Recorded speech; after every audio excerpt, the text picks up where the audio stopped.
Hello, welcome to Something Positive for Positive People. I'm Courtney Brain. Something Positive for Positive People is a 501c3 nonprofit organization that is supporting people who are navigating herpes stigma. You can visit www.spfpp.org. Man, this mirroring thing like messes things. Oh, I guess that is right. That's my right hand. That's my left hand. Okay, there we go.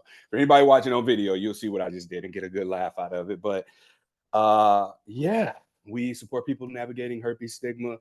We take the lived experiences of people with herpes and we try and just get some information. We do surveys, various forms of research, and the idea is to integrate people's lived experiences after their diagnosis into sexuality education as a form of STI prevention. So we believe that what people learn after they receive their diagnosis, the communication that's necessary, the information about sexual health and transmissions, and even the non sex related components of communication, talking to partners, being able to identify compatibility, being able to honor and respect boundaries, accountability for outcomes, support, finding healthy relationships, and identifying potential abuse. These are all things that should be in our early sexuality education, but because it's lumped into the idea of sex, it's like we just completely disregard the relationship navigation skills. And so, what we're doing is bringing light to the stories and experiences of people with herpes so that we can advocate for that non-sex part of STI, sexual health, sexuality education into youth education so that when it becomes applied to sex and sexual experiences, the framework's already there for healthier interactions, relationships, and we're able to minimize the possibility of new infections. So, one of the things that I talk about is sexless sex ed, teaching youth about sex without even talking about sex. And we take the framework of Dr. Evelyn Dacker's STARS Talk, and this integrates aspects of safety needs, health, relationship intentions, what things a person likes, mutual interests, hobbies, things that they don't like, boundaries, and I think I said safety needs already, but just being able to articulate and communicate that. And the first step of that is being aware of what your own needs are. So we teach people how to do that. We teach people how to have this conversation with themselves and give them language to talk about it with other people. A Safe Sex Expo, September 29th, is a great example of that. If you are local to New York and you're able to go to Lower East Side, Manhattan, we will be there for a day of workshops on just this thing. So this is an STI prevention slash sex positivity event. And it's really to introduce people to this concept of sex positivity without them having to go into the extreme of things that they may be unfamiliar with. So if you're curious about spitting on somebody or choking or spanking, you don't have to go into a place where people are being tied up upside down and other extreme things are happening in order for you to get access to that information. So our goal is to make this psychologically accessible, not acceptable. And the URL for that, if you just go to spfpp.org/events, you'll find that. Herpes Awareness Day is October 13th, and we're looking to do something virtual. So if people are willing to get involved, wanting to do something, support it, like I just need to hear from y'all. Like I ain't hearing from nobody. I didn't posted, what we're trying to do and what I'm hoping to be able to accomplish. I put the theme up and I'm just not getting feedback. So I don't know if this is something that's worth even putting time into. Like if I just need to treat that Sunday like another Sunday, I can do some reading, whatever we got to do. But I've been in conversations with people about it on the organization level to see if there's any interest in collaborating. Herpes Cure Advocacy is one of those organizations, and so we'll see what happens. All right, so today I have a guest with me. My guest is Aaron. I ain't gotta say too much for you. So I will let you introduce yourself and then you can just share like how we connected, what made you reach out, and then we'll just go into the interview from there. So good morning, good afternoon. I don't know what time zone everyone's in, but hello. My name is Aaron Thomas. I'm from Pittsburgh, Pennsylvania. Uh, so actually, I've been following Courtney for about, I want to say like 2, 3 years on Instagram. I'm not I don't remember how I came across him. I think it was just really a dire time in need whenever I was just struggling with my mental health. And I think I was just searching on my search for like herpes, and I found somebody who looked like me, who represented me. So I immediately clung to that. Um, so a little bit about myself. It's been 5 years since I've been diagnosed with HSV1 and HSV2. I just celebrated my 5th year anniversary on August 21st. So, I made sure that I had a cake or at least some cupcakes or something to celebrate it because it's not a bad thing at all. But then I reached out to Courtney, I want to say about a month or so ago. Because again, I got I was really in my head for a little bit. So I just had a 30-minute conversation with him about things I should keep going, just kind of just needing that reassurance and that validation that I'm on the correct path and just needing that extra support. Like basically like someone to uplift me and encourage me to keep doing what I was doing. So I reached out to Courtney, and then it was a great conversation there about what I was doing. It felt like I wowed him about what I was doing at such a young age and where my mind was at. So then he offered to have me on a podcast, and I was just like, yeah, why not? I don't as much as herpes is common according to people, it's not talked about at all. And I think my story is something that I wanted to share just so that I can educate people and help people, honestly. Man, I appreciate that. I appreciate that you're willing to, especially be on camera too. Like, not to say that there aren't black men who have herpes, that they don't exist, that I don't talk to them, but it's the stigma is very prevalent in the black community because so much of like our image, our status, right? A Mm-hmm. lot of very ego driven things will prevent us from wanting to be seen as, anything less than perfect with the cool scars, right? Like Mm-hmm. if you get a scar, you show off that scar like, oh yeah, there's a story behind this. I did a battle and this happened, or I fell off my skateboard doing something cool, or right, like gunshot wounds, like, oh yeah, this thing Right. was happening. And it's like it's cool for us to share these external wounds and the stories behind those, but then we have this thing that isn't visible to other people, that doesn't have any sort of connotation with like being tough or being overcoming something, right? But we Mm-hmm. can't visibly physically show, yo, this thing happened and I won that fight and here's the outcome, right? We just don't have that. Right. I That's agree. Yeah. And to your point, Courtney, that was actually one of the biggest things that I struggled with during this time.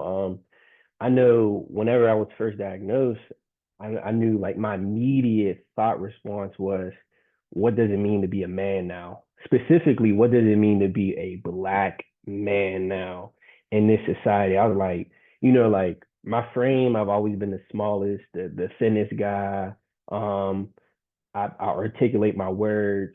I've always gotten good grades. I'm not the one who has war wounds or accolades on my body or anything like that. I take care of myself. I'm very hygienic.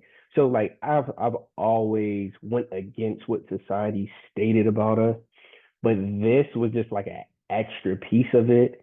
And my main thing was like I don't know what it means because I know that as a black man specifically, what I was taught and nurtured as was, like your genital is like it's your greatest weapon on here. So once that was impacted, I was like, what does that mean? Like, who am I now? Like all my life I've met these criteria, but like, who am I now? And that was really where my journey started, and asking myself, who am I? What does it mean to be a man? And what does it mean to be Aaron, honestly? So yeah, that was one of the biggest struggles that I had during my 5 years so far. man, I this is gonna be a really good conversation. Starting with that. Well, first off, how old are you? I remembered I wanted to ask Okay. that too. I'm 26. Okay, 26. And you Yes, got sir. herpes when you were 21, right? Yep.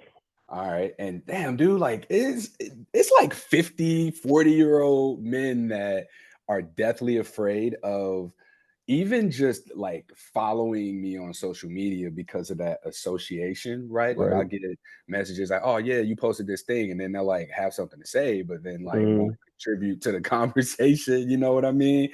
So it's nice to see, that the younger generations are, in fact, I guess, getting access to more information. But that wasn't the point I wanted to make. I just wanted to make sure to close that gap. mhm, 26. Let me make sure I write that down. 26. Um, Now, the identity piece. So mhm, society says as a black man that your genitals are like you, right? mhm, Where did that message come from? I don't want to put words in your mouth. So I want to be as curious as possible while mhm. facilitating the conversation and Right. try not to project my own shit onto it as well. So this is just a conversation and I'll bring my points in like towards the end. Right. So I was nurtured in that type of environment. You got to think I grew up in a marginalized community, very impoverished. And so, all around me was nothing but hypermasculinity. So, in me being nurtured, it was, oh, you got to have multiple women. Oh, like you should be sleeping with multiple women. And that was carried out from whenever I was able to really start listening and seeing and observing my environment all the way through high school, college, and it's the most prevalent in high school. Like I, just saying, oh yeah, like you haven't lost your virginity. Oh, I already had sex with, 3, 4 women. Like oh, I'm having sex with a woman every day. So it's really I've learned it. It's been around my entire life. It's been around me. So it's just a nurturing thing that I was kind of brought into, unfortunately. That nurturing that you saw in school, did you see that anywhere else? I'm thinking just outside of school, like where was this messaging reinforced? It was at everywhere, sports, music, um entertainers, comedians, you name it. It's all around me, unfortunately. So it was no matter where I turned, that was a message that I was receiving. I can't speak on anybody else, but me specifically, that's where I was receiving that information from, was just everywhere I turned my head, sports, again, music, things like that. Mhm. And with that messaging, right? This is to you as a black man. How Mhm. was this messaging received or perceived by the women around you? Um, it and it's kind of hard to say because some are like, okay, cool, like it's okay. But I think now when I'm looking back on it, a lot of women around me were just like, yeah, no, that's not cool. Like that was never cool. We felt preyed on. We felt uncomfortable. We didn't feel like we could be ourselves. We felt like we needed to be I'm not beneath men. Like we had to do everything that you all said, whatever you guys wanted. It was just everything we just needed to appease the men. So it felt like they were undermined, honestly, and undervalued. That's when I look back on it and when I have conversations, that's a lot of the information that I receive. Yeah. And it's interesting that I need to work on that. I gotta say something different. I think I always use that as like a filler statement to go into a subject. Uh, how this environment, this setting prioritizes this hyper masculinity and the resistance to that hyper masculinity by women, who think, no, that's not cool, right? Mhm. Or we don't agree with this messaging. It's like, what's the reward that you saw for men continuing to be this way? Like, how were they rewarded for this to be something that would just go on untested, unchallenged? Does that question make sense? Yeah, yeah. Basically, if I'm listening correctly, it's kind of like, what did you see these men who practiced this? What were they receiving? What benefits were they getting on behalf of these women? Yes. Um, for me, one thing that I've seen in it was just like, oh, well, you have multiple women. Like you have this assertiveness, you have this dominance, like you quote unquote know what you want. Um, it was in like that. So they had women, and you can't be mad at that. There's there's some women who like it. There's some women who don't. Um, but that's what I've seen. They had more access to sex, I guess. Yeah. So we're looking at status then, I guess, right? And I'm Hmm. wondering what the value of that status is among men versus among women, because everything has, you don't just do something because you don't want to do it. There's always a Right. benefit to it, right?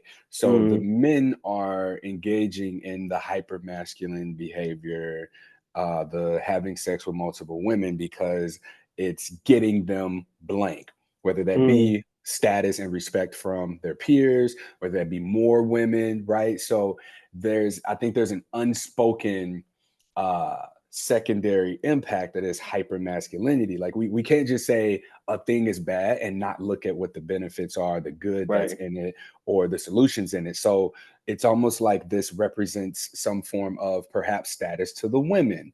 Hmm. But if you're one of the multiple women that said man is speaking to, then this lowers your status. But if you're associated with this man who is seen as all these things, right? The dominant one, the leader, the one with the high social status, and that gives you blank as Hmm. someone who is willing to compromise or sacrifice what your status is. And so this is just a question to pose to people to think about. It's Hmm. not really something that I don't think we can answer this question unless you Yeah. got something like you want to Um, talk something out there. Yeah. I'm I'm not putting no words in no one's mouth. Yeah. And the way I see it is like it's a self-perpetual pattern and cycle, right? Because within this hyper masculinity, there is masculinity, which the femininity is going to be drawn to. It's just that it comes with all this extra shit, right? Hmm. And so that behavior is being rewarded, and that behavior is rewarding something else in order for it to self-sustain at this point. And I don't really know what there is that we can do to disrupt it, especially because like how you spoke, you mentioned that you were a little more like you were just smaller in stature. You mentioned like being, you didn't use the word well spoken, which I appreciate. I forgot what you said, but that's a word phrase that I try and like stay away from. But Hmm. being someone who got good grades, being intelligent, what was your fit in this setting, in this atmosphere? Like, what was your role in hyper masculinity, women being drawn to that, and men having multiple partners, and then you just like not being part of that, is what I'm hearing. Yeah, I feel like I had to make my own way to be a part of it to still fulfill both dynamics, to still fulfill the fact that, I am intelligent. I articulate myself very well. So I hold my stature in terms of education. But then I also knew that I had to compromise to ensure that I'm meeting my status, my cultural status over here as well. So I think this sector, which isn't really spoken about, and I can speak on it on behalf of just myself in terms of doing like introspection, was, like I might have been kind of like that pretty boy, or kind of like that guy who's like, oh yeah, I'm very intelligent, I won't the player just in a different type of game. And I think that's a sector that we don't talk about either, to make sure that you are fulfilling these type of things to where you're intelligent, so you use your intelligence to your advantage, and then you kind of like use it to be a player and just say, hey, I'm not going to do this, I can still treat you well, things like that. And you're still gaining the women, you can still have that status. It's just you're not as dominant, you're not as aggressive, you don't have that hyper masculinity. So you have to identify your masculinity in a different way by just gaining them in a different route, unfortunately. Yeah. And I think that what you talk about here about figuring it out in your own way and you went your own direction, I want to know what was it like for you to cultivate your own sense of masculinity? What was that process? What did it look like for you? In what ways was it different besides being less aggressive? And I'll give you a little more context to the question, and maybe this will help too. Uh, Oftentimes when we talk about masculinity, it's spoken to from a lens of femininity, right? Like masculinity is everything that femininity is not.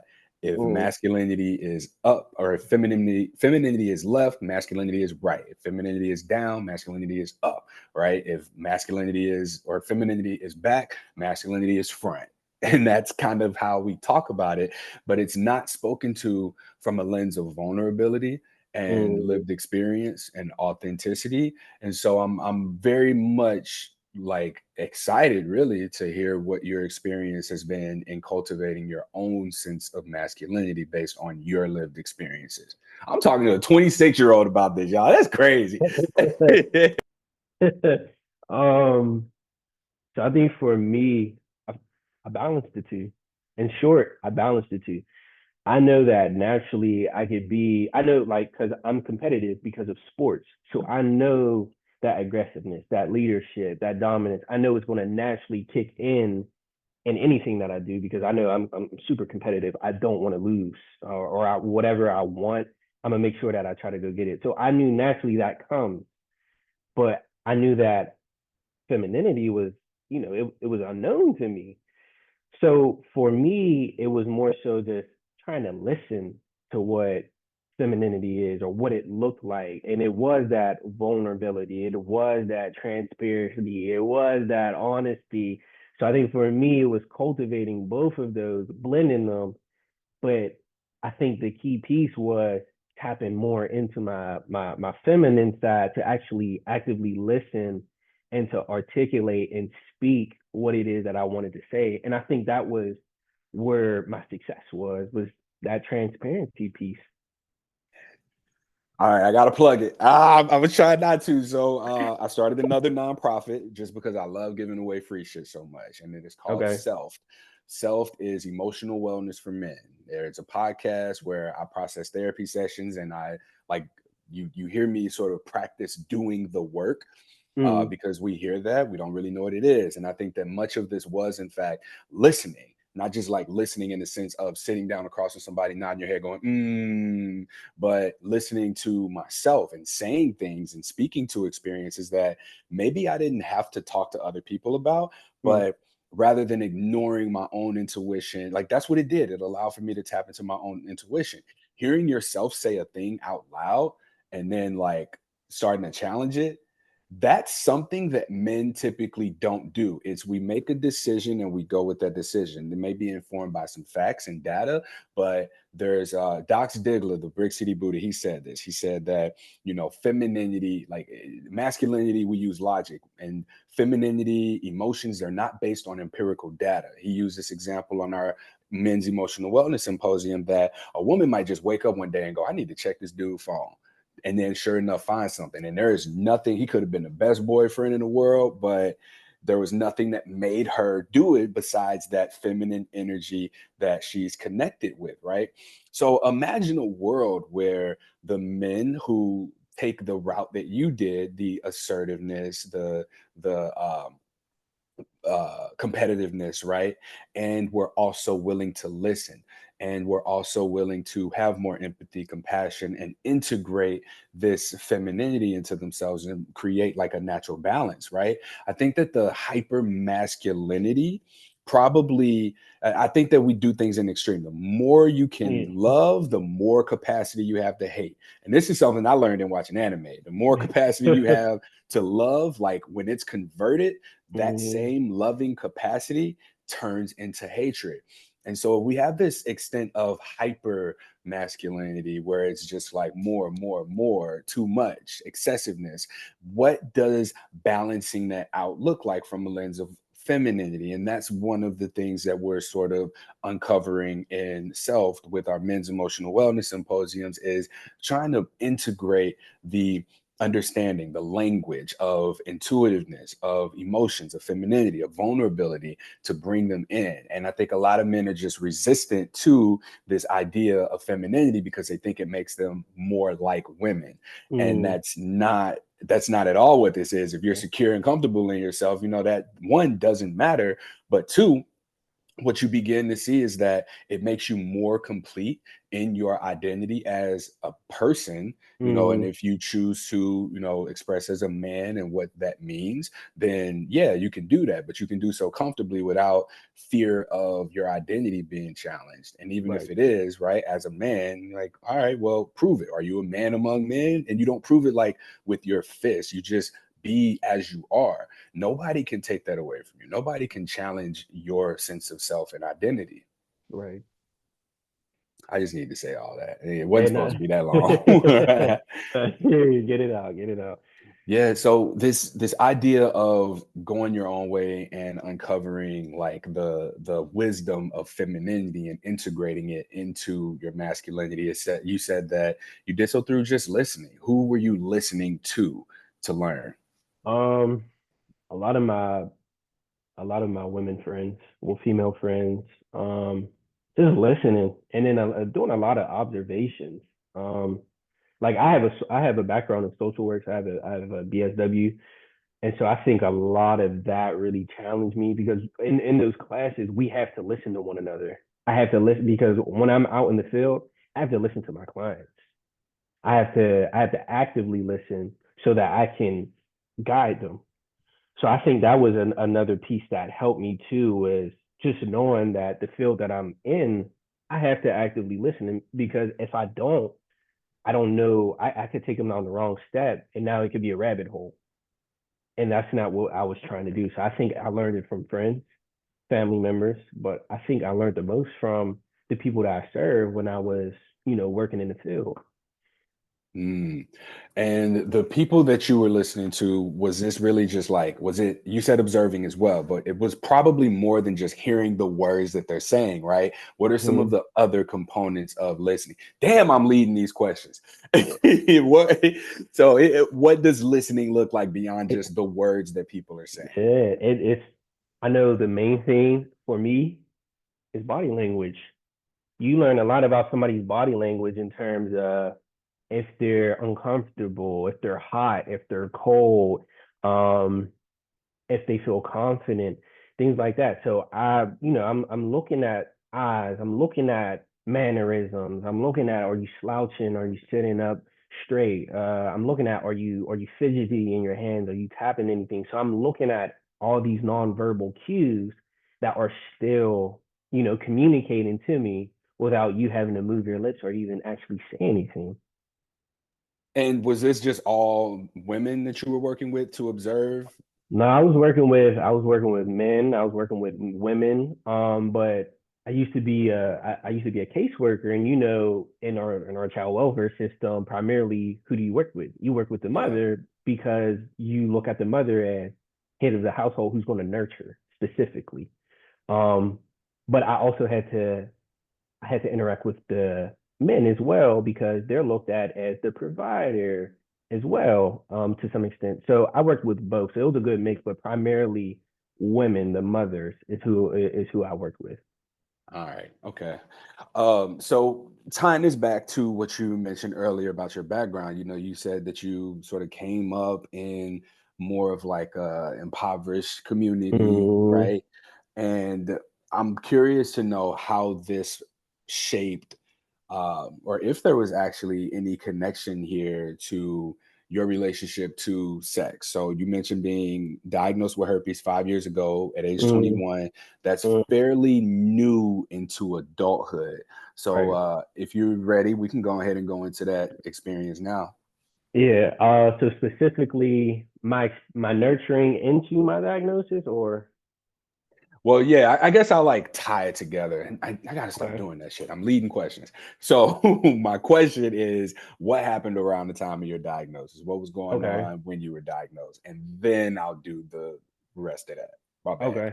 bad. I'll flip it for you then. I'll flip it and tell you my nurturing, and then I'll do the diagnosis. So in terms of my nurturing, um, yeah, I think the main thing was, like my family, they kind of advocated for practicing safe sex in terms of, like wrap it up or things like that. That was like one of the things that they would tell us is like wrap them up or like my mother, she would say, listen, like nobody better have a kid before 21. Like we got to bet if anybody has a kid before 21, then like we're not going on these trips. So there were incentives for us to practice safe sex still. But I know for me, the education system has failed a little bit in terms of like actually describing and informing us what safe sex looks like, is things like that. Like it didn't hit as deep as it should be, in a lack of sense. But for me, the key word that comes to my mind is promiscuity. That is the big thing that was kind of like nurtured, is be promiscuous. Like, oh, you're a man, like, what I mean? Like, again, you should be having sex, what I mean? Like, you can have sex with multiple women in a day, like, what's your body count? How many do you have? Do you still have single numbers, double digits, things like that. So a lot of promiscuity was hot around me. Um, but one of the big things that I didn't agree with promiscuity because of my childhood and what I seen with my mom, which is it's a traumatic experience, which we're not going to get into. But I think the big thing is just witnessing my mom struggle and knowing like she had 4 kids, including myself.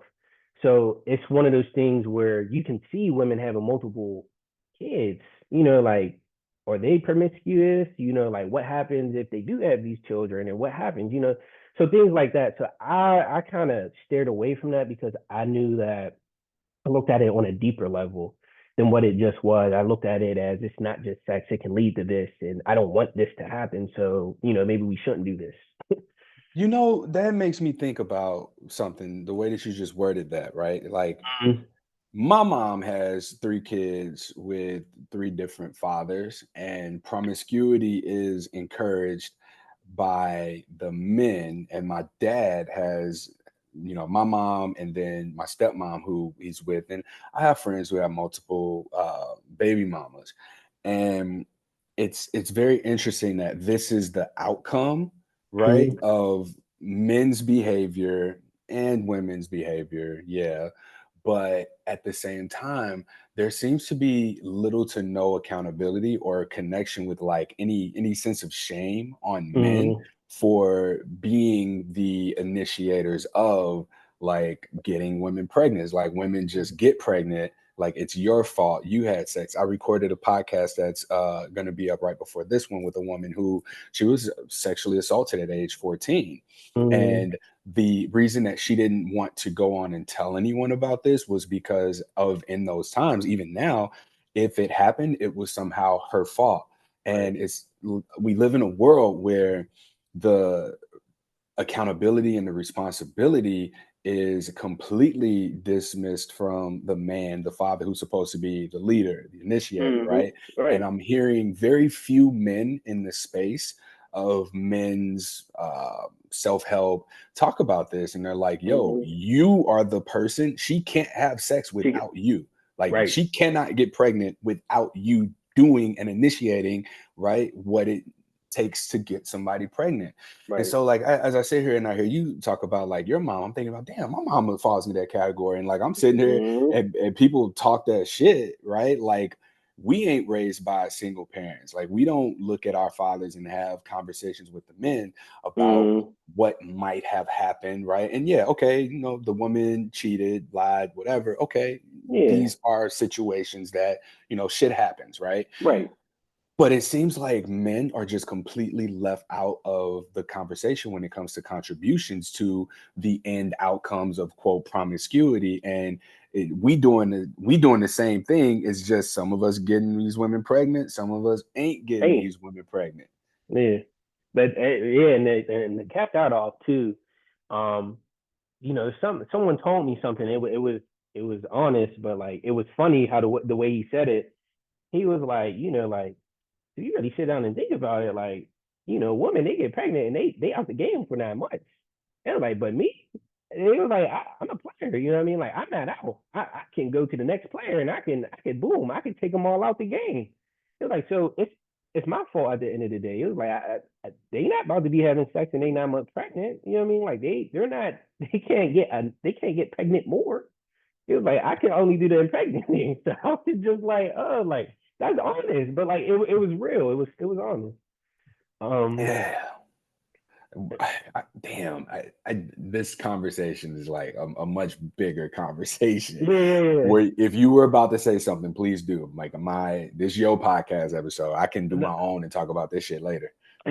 no, I mean, if you want, I can come back again.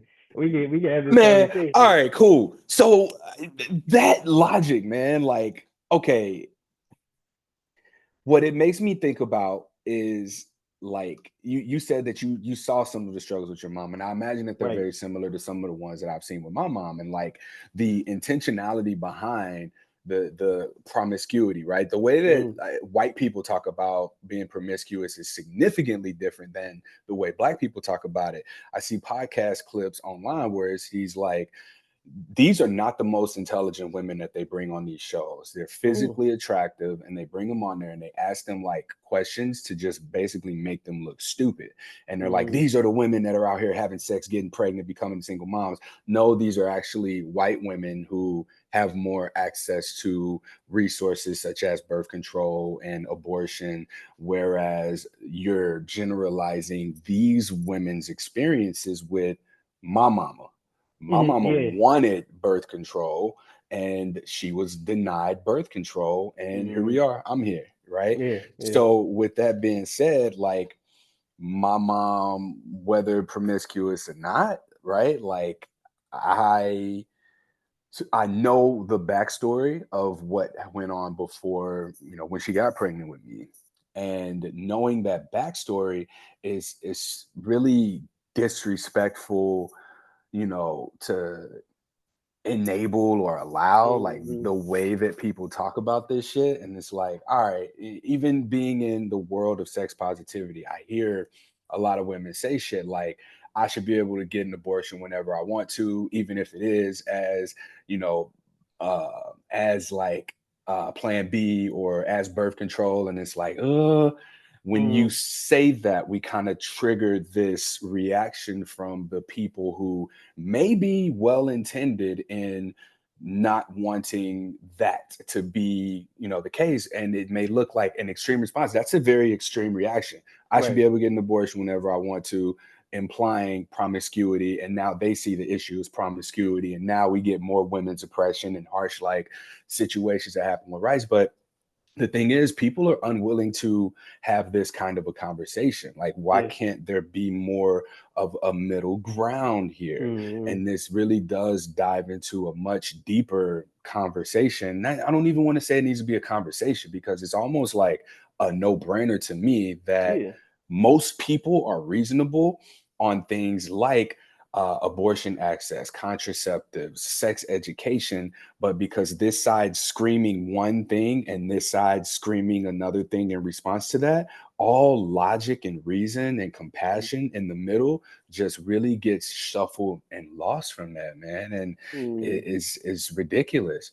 So just wrapping that whole point up, man, yeah. I think that uh our t- tying it back to not just the sex education. I think that at home, at school, and in the media around us, it's like a perfect storm of Mm, things, behaviors being rewarded, right? right. So on one extreme, you have this bad thing, and then on the other extreme, you have this good thing as a result of the bad thing, producing a bad thing, making a good thing out of the other Right. thing. And here we have a cycle of more impoverished communities and Black single moms in these settings, and a very confusing narrative of what promiscuity looks like Mm, from a white woman's perspective who might have more access to abortion and contraceptives versus someone who's Black. And when promiscuous gets pregnant and doesn't have access to those same resources or doesn't have access to the resources to prevent pregnancy. So I mm, just think it's real shitty how it's portrayed. And I mean, it's what media is supposed to do. This is what they're yeah. supposed to do, and they do it Yeah. very well. Yeah. Yeah. That propaganda in the United States is amazing. Like in a bad way. In a bad way specifically. Not Yeah, just. you had to Yeah, clarify yeah, that. I had yeah. to I had to clarify that. clarify. Yeah, I ain't want to get chewed up in comments. Yeah. But But that was supposed to be like your experience of sharing yeah, your yeah. own like personal experience. But thank you for the background of like Hmm. the incentives to not get anybody pregnant Yeah. among the messaging of, no, you need to be having sex with everybody. Why you ain't having Yeah. more sex, right? Right. And Yeah. Like it's like, again, it's that duality of, yeah, go ahead and be promiscuous. Like, you're young, you're a male. Like, go ahead and do it. But then on the other side, it's like, but you better not bring no kids into this world. So it's just like, all right, like me constantly, I'm thinking like, okay, well, it's A plus B or 1 + 1 = 2. So like, if two is going to happen, I can just eliminate a one. You know what I mean? So I think it was that. But to guide it into like my story about my diagnosis, um, and just to bring it all together, from earlier, I know I said in terms of like being like a player and having multiple women, that kind of turned into what they call it now is like simping, I guess. You know what I mean? I guess simping. But it turned into me like just saying, okay, well, I want to actually build a fulfilling relationship, a romantic relationship specifically. So, like dating was serious. It became serious to me. Like, okay, well, let's talk about the traumas. Let's talk about what you want to do. Let's talk about things that you fear or insecurities, things like that, which turn into simping. But I know I was just looking for that partner, my partner. And going into my diagnosis story, I met a young lady that I went to school with, who I love dearly. Again, I just got out of a 5-year relationship with her. So it's the same woman who did diagnose me, unfortunately. But it was a woman who I cared about, still care about, still love dearly, wholeheartedly. And it was just an unfortunate situation of where not being transparent, not being honest. um it I guess you could say backfire is what any typical hyper masculine person would say. Like, that's why you don't be transparent, that's why you don't be fully vulnerable. But it was just an unfortunate situation to where I didn't get the full story. I didn't get the full truth, but I was being, completely open. Because I know one thing, I've always practiced safe sex. Before you get a new partner, you get, blood testing done, you get urine testing done. Even afterwards, you still do your testing. So for me, I've always practiced safe sex, wearing condoms and things like that. But, with her, I felt comfortable. I felt like this was the one. So, I was just like, okay, well, like, if this is what I'm doing, then I'm gonna make sure that I do the next step. And unfortunately, I ended up getting diagnosed with HSV1, HSV2. And still today, the I still don't have all the bits and pieces of the story, which is completely fine with me, about like how she got it and things like that. But it's okay. But it was just the fact of like me just being fully vulnerable and transparent just ended up getting me the diagnosis, having HSV1 and HSV2, and that's all it was. I know there's like stereotypes about, oh, you being promiscuous, you being dirty, you being things like that. And I think I have a unique story because that wasn't the case at all. Like, I was genuinely trying to build something romantically, and it just was unfortunate that it happened. so did she know that she had it and just didn't tell you? Now this is where it gets murky at, because um I know one thing that we both, had whenever we were talking about it were shingles. Shingles, you get like a little tingle. Like, for instance, me personally, I get tingles in my back. I get tingles in my pelvis, in my right butt cheek. You know what I mean? Like, if you want me to be honest. So, like, I know for her, she told me like, oh, like, like, oh, that's what I was experiencing too. Or, like, I did see some bumps, but I thought they were razor bumps. You know what I mean? So I can't say that she 100% knew, but I can say there was suspicion. You know what I I mean? But got you. so I can't be like, oh, she knew, like, oh yeah, she's the person. I can't say that because it wasn't documented. She didn't tell me like she knew exactly. She just said she had suspicion, and I have to go with that. hmm Yeah, thank you for being transparent about that. And we ain't got to go too much into like her experience. Yeah, Um, but this was a 5-year relationship, and you right. growing up in a space where you were informed, like, or it was perpetuated to have multiple partners. And that was something that, like you mentioned, you went your own way. Like, all Right. right, this is what I'm choosing to do. I want to be in a relationship. I want to build something with somebody. Here's a woman that I like, know, trust, you grew to love. And even after experiencing your diagnosis early in the relationship, like you stayed in that relationship, Mm, and people still associate herpes with promiscuity, right? right. And even in this experience, I think that people will still find a way to go, well, she was promiscuous before she met you, and I Yeah. appreciate the way that you talk about your partner too, Yeah. because, you say there's still love for it. Even on our one-on-one support call, generally people lose their shit. People just go ham. Like people just say Yeah. shit in these calls.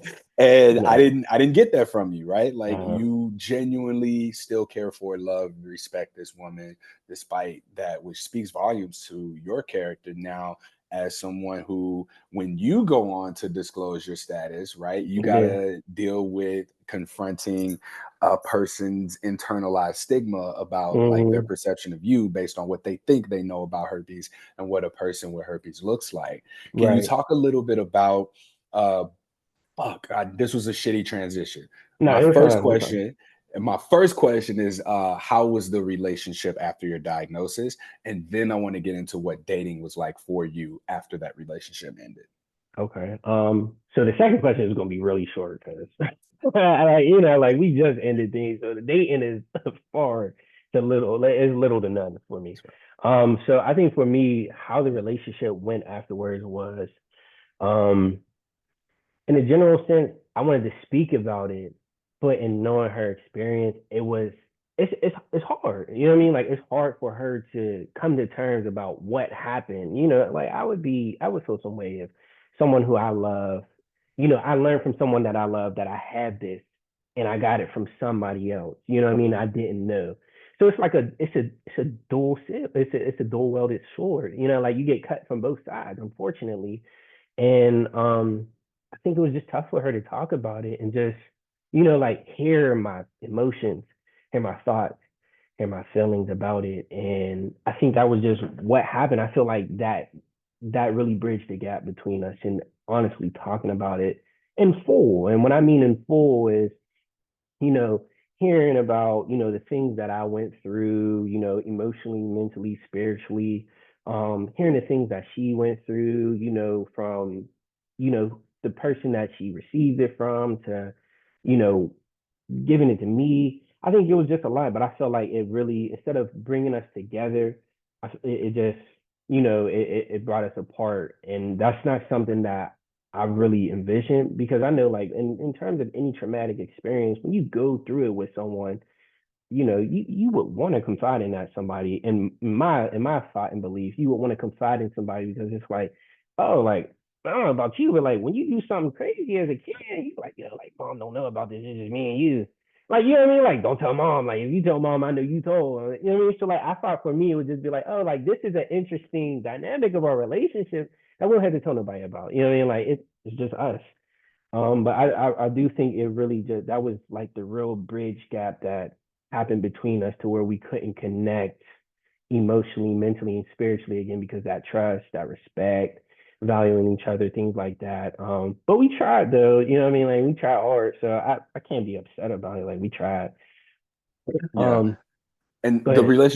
relationship ended, y'all, so you got this diagnosis, you talked about it, y'all continued the relationship, Mm-hmm. and there were just points where you noticed that disconnect, and it just kind of got bigger and bigger and bigger. Yeah. And then the final straw was what? Man, I think the final straw was just in terms of me just understanding and just realizing that like we were just on two different pages. I was ready to, I'm ready to talk about it. I'm here, I'm present, my face is on camera. Like I'm accepting it. I'm not acknowledging it anymore. I'm accepting it and I'm living in my truth. Um, where I still do feel and believe that she's still in that acknowledgement phase and she's not ready to transition into that acceptance phase. And I just don't want it to be one of those things to where because I'm ready to accept I can't be my full entire self. Like again, like I can imagine what my sister had to go through with hiding her identity. So I know this is a piece of my identity now, and I don't want to, I want to talk about it because I don't know who else is going through this.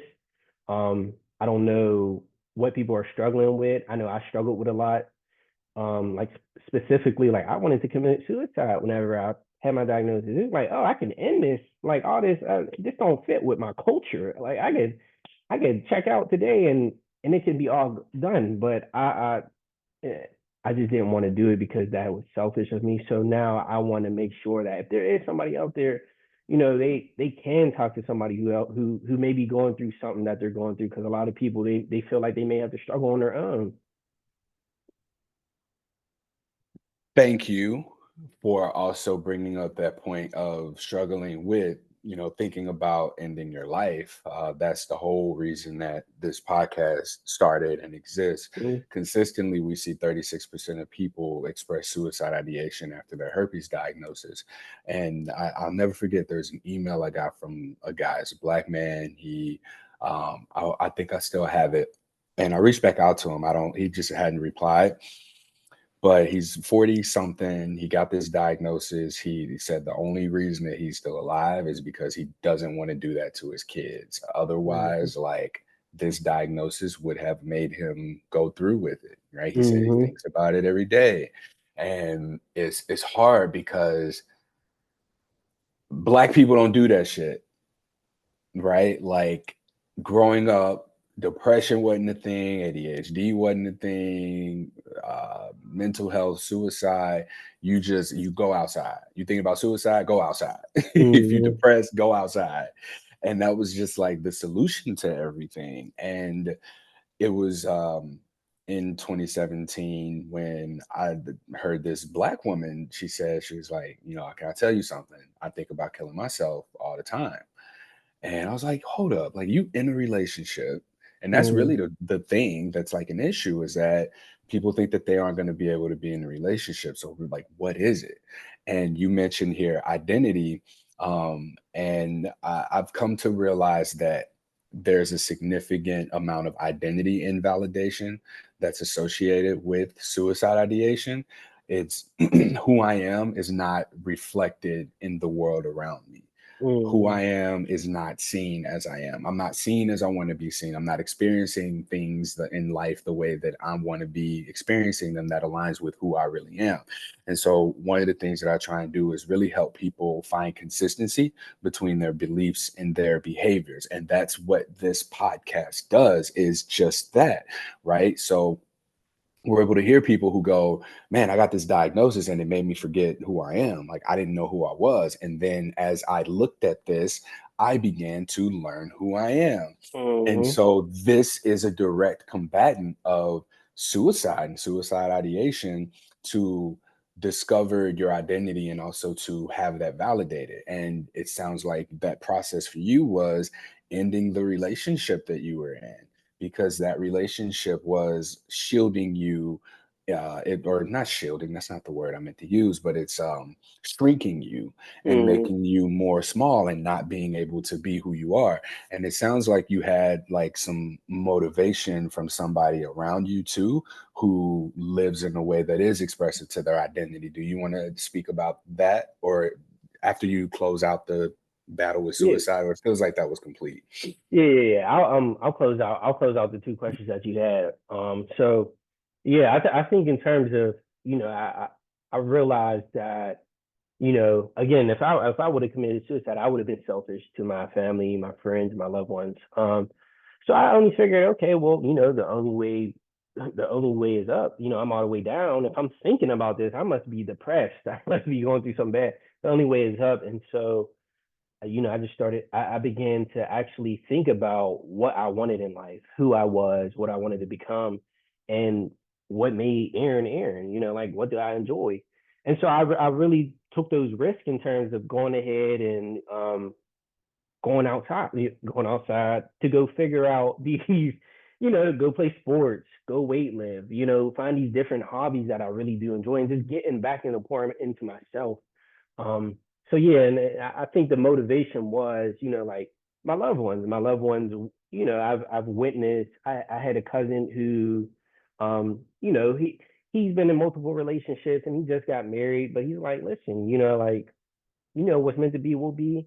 I've had loved ones who, they are homosexual, but they always used to tell me like, I can't imagine not living to be me. You know what I mean? Like I can't imagine shielding myself or hiding behind this cloak. But when I get home, I can take the cloak off. Like that's exhausting. So I thought about it in that aspect of I would be essentially doing the same thing if I can't talk about it, if I can't help other people. Right? I'm in social work. You know what I mean? Um, so yeah, I think that was like my biggest motivation is just wanting peace and just getting back to who I was. Now in terms of like the dating scene, Courtney, I'm gonna be honest with you, I'm not even in the dating scene. I'm not. I don't have it. I don't have it with me. So in terms of like disclosing, I will say that like I do disclose to my friends. Um, I do disclose to my friends, to my loved ones, things of that aspect, and they just talk to me normal. Like they just say, "Oh, I'm sorry about your experience." Like they do say like, "Yeah, like herpes is common," which honestly, it shocked me when everybody was like, "Oh, like that's nothing." You know what I mean? Like that's common. I'm like, oh, like why don't we talk about it? But it hasn't been bad. I mean, like honestly, the way that I look at it is, it a couple of things are going to happen. Either somebody's going to accept you and they're going to be willing to learn. Somebody's not going to accept you. And if they don't, like they might have their own beliefs and they have their own values, but that's their choice. And then there might be somebody who doesn't accept you because of their own ignorance. But at the end of the day, I mean, it doesn't bother me. I know that to each his own at the end of the day. But I know that there's my community out there and there's people out there and there's loved ones who's going to love me regardless. And I'm going to just continue to focus on searching for those people. You know what I mean? Like, I'm just not going to get caught up in the negatives at all. Yeah. Um, yeah, go ahead. Go ahead. Oh, I thought you was about to say something else. And then the ambulance was coming by, so I was like, "Oh, perfect timing. He about to start talking." So I muted myself. Um, so I would like to make the space, and if you're okay with this, you mentioned Mm, earlier that your sister is trans, and I'm curious to know, like, how, if at all, like that impacted you. I know you mentioned like having queer family talk about being able to go home and then finally be able to live, and how mm. tiring or exhausting that is. So what I want to just let you speak freely about that, and then we can go into it. Yeah, I love my sister to death, honestly, and I just witnessed her struggle her whole life, and I finally seen her find herself and her just blossom.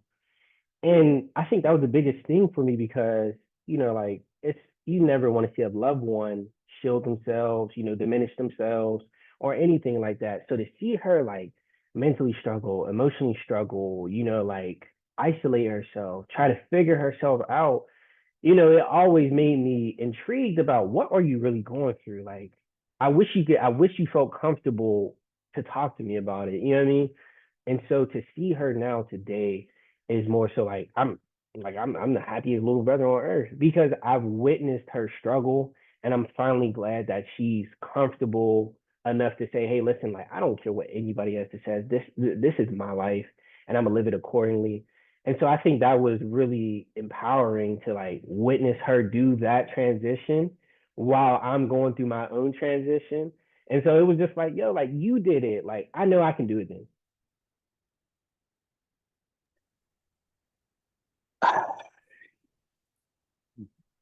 That that's beautifully put. And I think what's hitting so hard for me right now is hearing this from a heterosexual black man, Mm, that they were able and willing to accept the transition of going from an older brother to older sister, right? Like name change, the whole process, right? And the way that you spoke to the essence of it, right? When we think about LGBTQ queerness, we think about trans identities. I think people immediately lock into genitals, and mm, there's a whole like quality of depth to a person that extends so far beyond their genitals, that if we can stop looking at people's dicks and vaginas and yeah. vulvas, then we can see we can learn something. There's so Right. much to learn. And I think that for me, over the last 7 years that I've been in the sex positivity, sex education space and witnessing these people in a way that isn't sexualized, like I'm heterosexual myself, heterosexual Black man, the spaces where heterosexual Black men are, there might be some closeted Black men, but they're Yeah. playing the game, right? So Right. you don't really know unless you know. And Right. so to be in settings where you get to just see people exist as they are, as the essence of the people, the person, right? Like that shit is inspiring, right? Mm-hmm. And being witness to that has encouraged me to, be vulnerable about things myself. And people looked at me being open about my herpes status and hosting this podcast and running this platform as being vulnerable. And I don't honestly don't think that that's really a vulnerable thing. I think that there's more privilege to that than anything else. Mm-hmm. The vulnerability and the bravery comes from being able to talk about this emotional health, this mental health, this spiritual journey that I've experienced, and talking about my real experiences. Like having a conversation with you and using your experiences to guide a conversation is not vulnerable. The Mm-hmm. vulnerable shit comes out when I'm like, my biggest fear is I just moved into this apartment. I moved here in May, and I remember I got here May 15th. May 16th, I started to bring my shit in, and I saw a goddamn roach, and I was like, "What the fuck?" Like, I was pissed. I was like, I worked too goddamn hard to have bugs, and Mm-hmm. it was like I just got here. Like I didn't even bring. I had a fucking suitcase on the middle of the floor. I ain't had no Mm-hmm. couch. I had the people leave like a table here. So I was like, man, and I'm in a downtown area, so like that's normal. You see rats and shit out in the street, but at the same time, like my biggest fear, regardless, is I'm doing this podcast or I'm doing yoga. I got my eyes closed and a fucking roach like runs across the wall. Like you just see a little black dot up Mm-hmm. there somewhere running across the wall. Like that kind of thing, that's vulnerability. And Mm-hmm. I was seeing a therapist for a while, and he was saying, he was like, we're needed to be vulnerable, especially as Black men. And what you spoke to so beautifully earlier to bring this back full circle is that your listening was what allowed for you to integrate your femininity into your identity, right? Being in touch with your femininity didn't make you less masculine. In fact, I would argue that it gave you the safety and freedom to be more masculine, right? Like you Yeah. can be more sure of yourself, more certain because you're not limiting yourself to this one half of a whole identity. You're integrating bigger, and the integration of masculine and feminine energy is divinity. So the Mm-hmm. whole divine is just logically and emotionally divided into masculine and feminine. And I think that our purpose in life is to find a way back to wholeness. And Mm-hmm. it sounds like your sister was inspiring to you to find your way back into wholeness through their journey, which you got to witness, is the same way that there are so many people out here who are struggling with their own sense of identity. And it speaks to the importance of queer visibility. Mm-hmm. And, as I look at where we are politically and, a lot of this people trying to like close the lid on a lot of what we see from queer people, so much of it is this hyper fixation on sex and sexuality. And it is from a standpoint of, oh, we don't want to see all of that, shut that down because of people's discomfort with their own sexuality. I do Mm-hmm. genuinely believe that high quality sex education, sexuality education is what will save this world. The minute people stop looking at sex education as intercourse education, teaching people how to have sex, this Mm-hmm. is where we can start to see change in and more like togetherness, because there's so much in sex education, sexuality education that speaks to managing relationships, negotiations, and just being a good human being. So Mm-hmm. I thank you for your vulnerability, for the work that you've done for yourself. I thank your sister, shout out to her. Thank her for being that inspiration to you. And, through, I always say life is about what happens through you, not to you. Mm-hmm. So in her experience, right, like she probably didn't expect to be on a fucking herpes podcast and have any type of impact, right?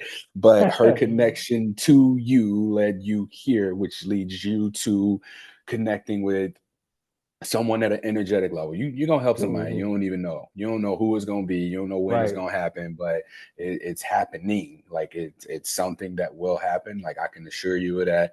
And I think that a lot of men need to hear this. A lot of Black men need to hear this, and a lot of queer people need to hear this so that they know that the support is out there. Because you also Right. mentioned like, maybe she couldn't talk to you about this early, or maybe just didn't have language, right? Mhm. But eventually you got to experience that sense of freedom from her. Dope. Mhm.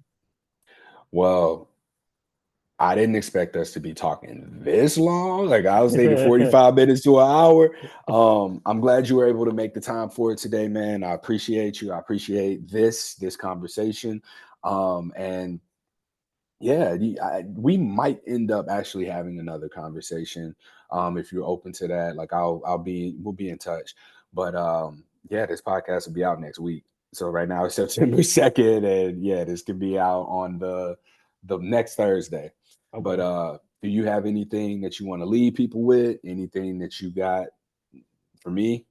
No, so first and foremost, thank you for being a guide to me, during this time. I know we haven't known each other for that long, but I just want to give my sentiments to you for what you're doing, because it inspired me and it's helped me.